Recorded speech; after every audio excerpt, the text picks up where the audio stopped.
Imagine the two most powerful leaders on Earth sitting down in a room in Beijing.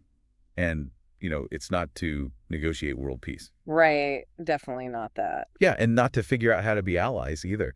It's literally to agree on the exact rules of how they're going to fight each other for the next decade. Which is wild to think about, honestly. It is. Yeah. Welcome to your deep dive into Chapter 24.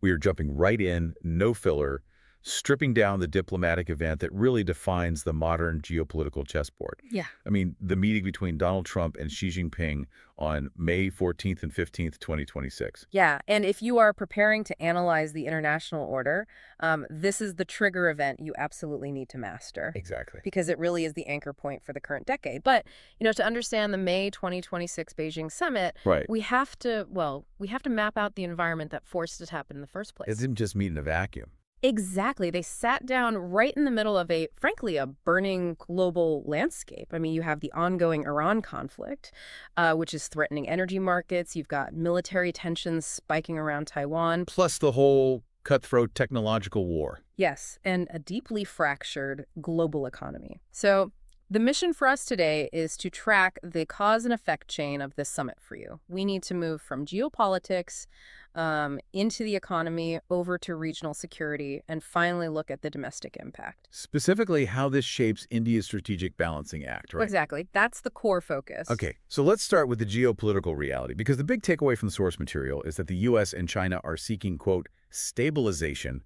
rather than resolution. Right. And crisis management rather than strategic reconciliation. Yeah, but, if I'm listening to this, that sounds a lot like hollow corporate speak. Mm-hmm.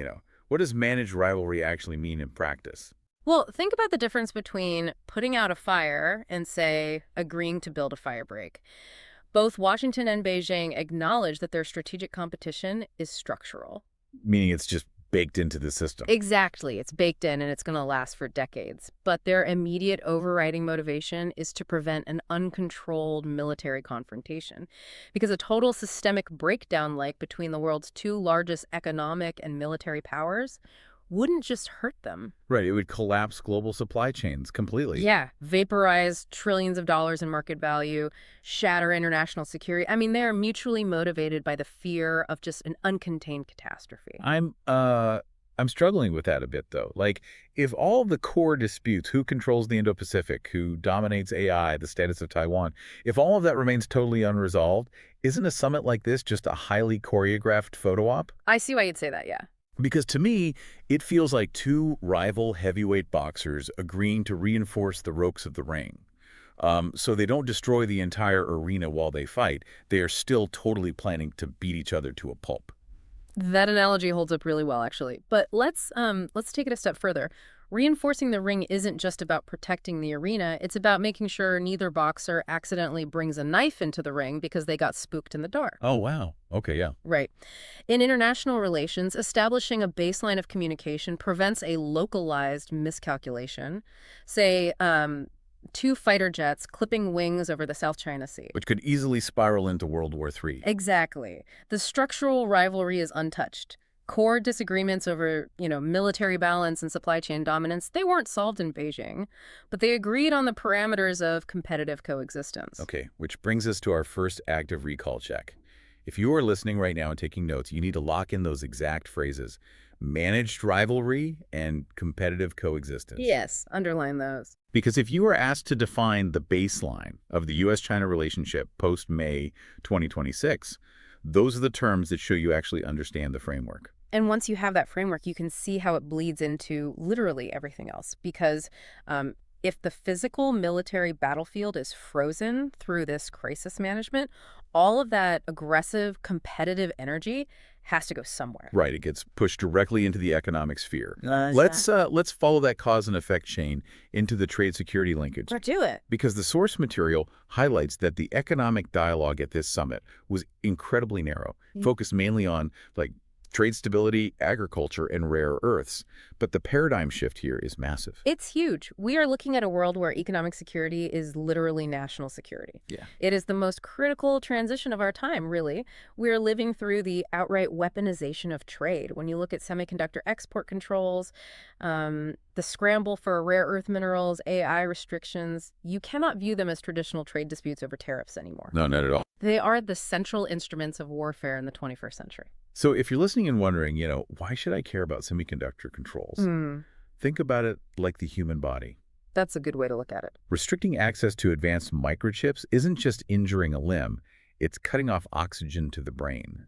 I mean, you can't build modern targeting systems, you can't train advanced AI models, you can't run a next-generation military without them. That's the exact mechanism at play. Because if the U.S. restricts the export of the highly complex machinery required to print advanced microchips, they are artificially capping China's military and technological ceiling. And then China retaliates, right? Exactly.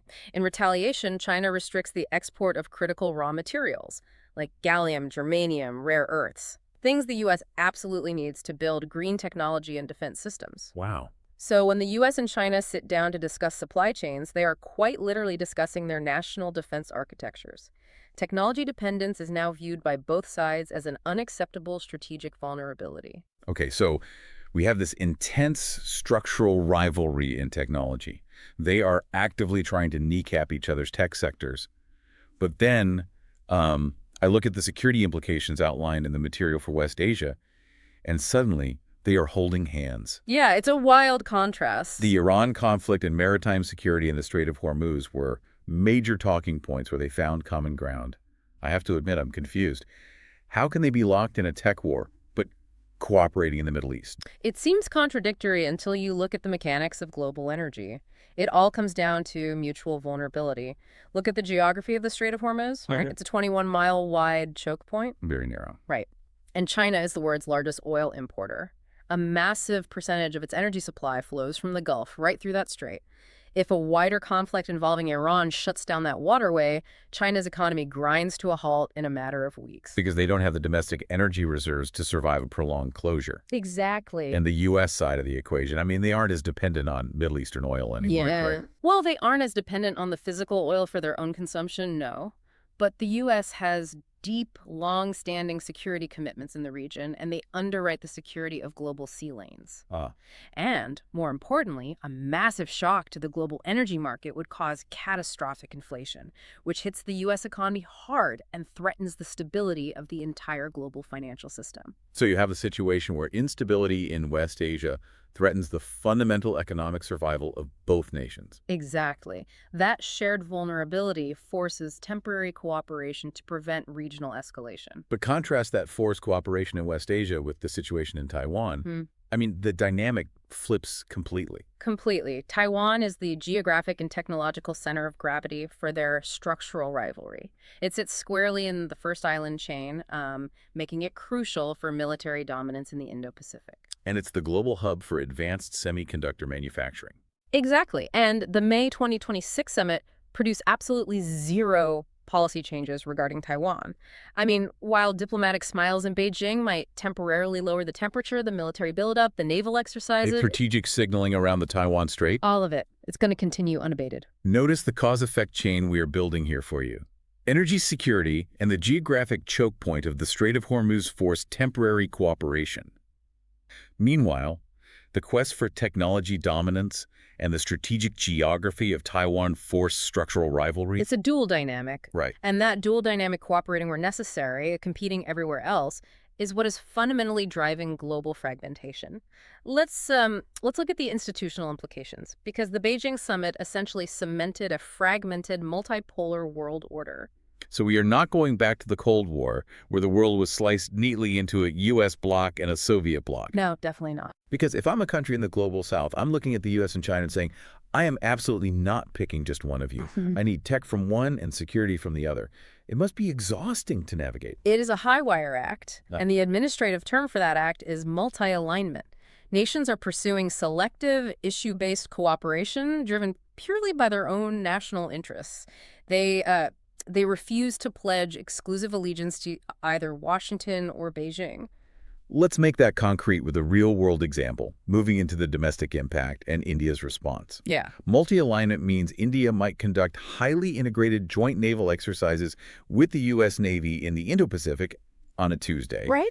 and then sit down to negotiate financial architecture within the BRICS framework alongside China on a Wednesday. That is the perfect illustration of multi-alignment in action. And for India, the core doctrine governing this behavior is strategic autonomy. In a fragmented multipolar order, strategic autonomy is not just a preference, it is a survival mechanism. India is executing a really complex balancing strategy. On one hand, you see New Delhi aggressively strengthening its Indo-Pacific partnerships. Which directly connects to the QA mechanism, right? Exactly.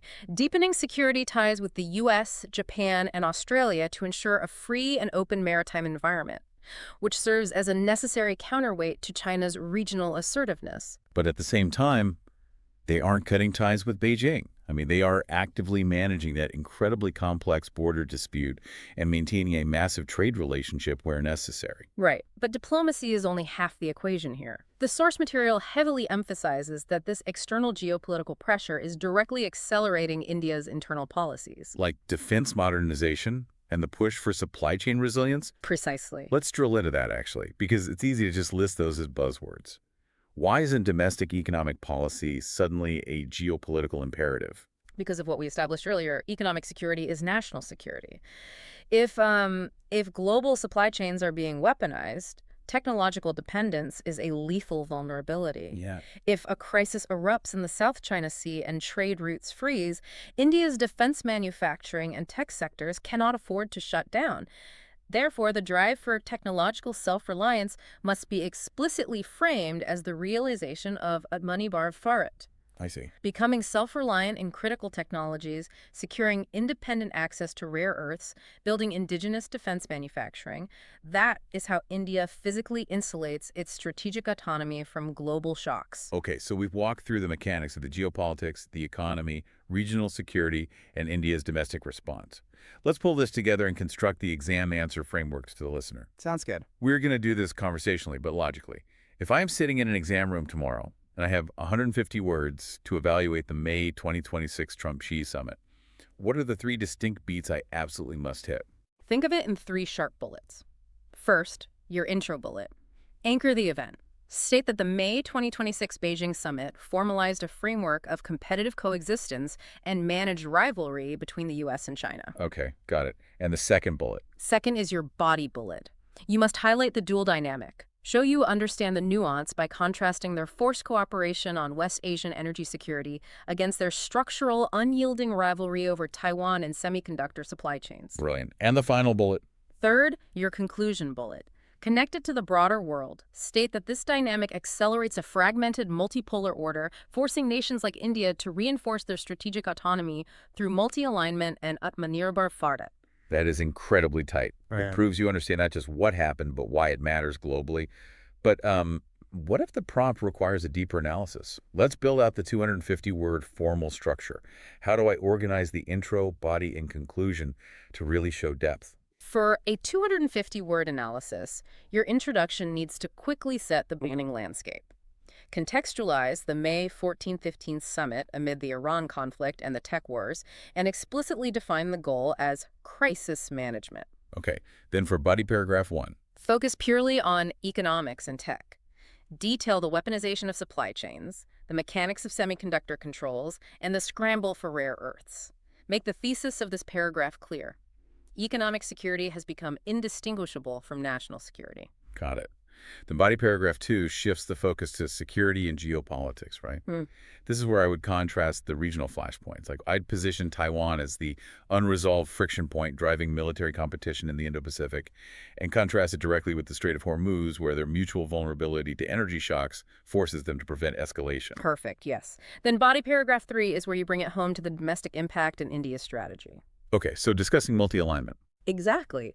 Show how India balances the Quaylide against its engagement with BRICS and explicitly tie the geopolitical need for supply chain resilience to the domestic policy of defense modernization and Atmanirbhar Bharat. And that a strong conclusion to wrap it up. I guess synthesizing the long-term impact. Like U.S.-China relations are going to dictate a decade of strategic balancing, forcing the global South to navigate a deeply fragmented international system. Spot on. While writing this, what are the specific administrative and policy terms that the examiner should see underlined in my answer? Oh, your vocabulary needs to be precise. Underline terms like managed rivalry, structural competition, Yeah. economic security, strategic signaling, multi-alignment, and atman barfa. Right. Using these terms demonstrates that you aren't just reciting facts, you're speaking the actual language of international relations. Let's run a quick active recall loop to make sure everything is locked in before we wrap up. I'm going to fire off the core concepts, and let's get the succinct answers. Starting with the trigger event, dates and location. May 14 to 15, 2026. Beijing. The core philosophy, defining the outcome of the summit. Stabilization over resolution.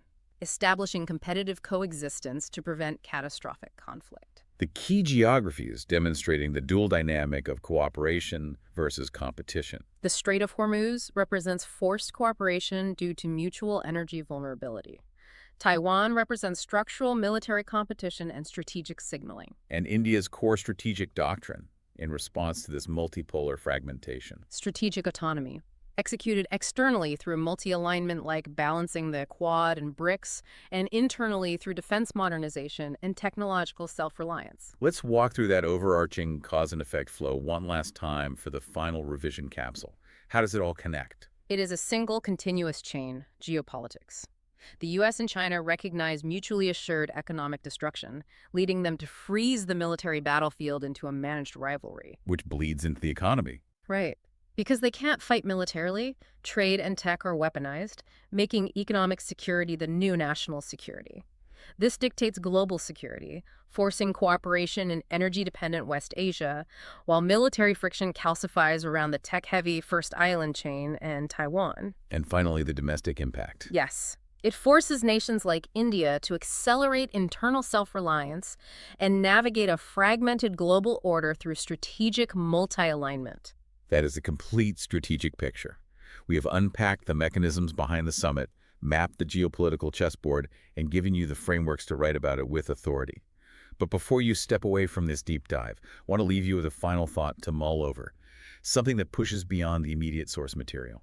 It's an important question to ask yourself. If economic security has fundamentally become national security, and both nations are acutely aware of their vulnerabilities, how will the accelerating global scramble for rare earths and the race for dominance in artificial intelligence test the actual limits of this managed rivalry in the coming decade? When a resource becomes too critical to share, does the firebreak hold, or does the whole arena burn down? Keep analyzing, keep questioning the mechanics, and keep connecting the dots.